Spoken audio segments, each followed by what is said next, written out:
I'm Ismail, and this video explains why, in my opinion, conservative economics suck. Every country needs money. It helps build things like schools and hospitals. Except, if you keep spending, one day you'll run out. And the last thing you should do when you have no money is borrow and spend more.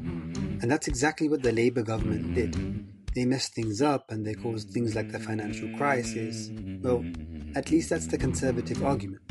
But the question is, were they wrong to spend? That's a good question. So let's hit the books.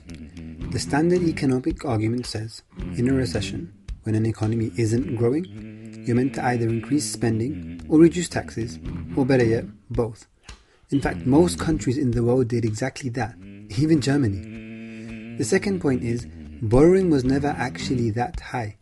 Before the crisis, public sector net borrowing was around 3%. It was never that bad. And if you look at the UK public sector net debt, it's actually been falling since World War II. The Conservatives seriously exaggerated the truth. Well, they lied. And people fell for it too. Some of the biggest economists in the world, including Krugman and Stiglitz, all said austerity was not needed. In fact, in the UK, for every one economist that agreed with austerity, there were 4 that said it's nonsense.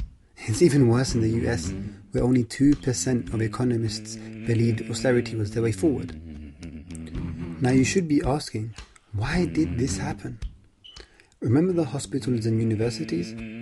Well, the Conservative government think they shouldn't really get too involved. They prefer a minimal state.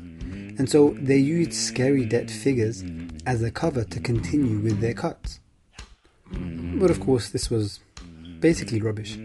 According to the IMF, figures between 2010 and 2013 showed that countries who use harsher austerity actually grew less. Funnily enough, after making cuts between 2010 and 2012, the Conservatives themselves realized that this isn't working. So guess what they did? Increased spending too. And then they pretended as if austerity worked. It didn't.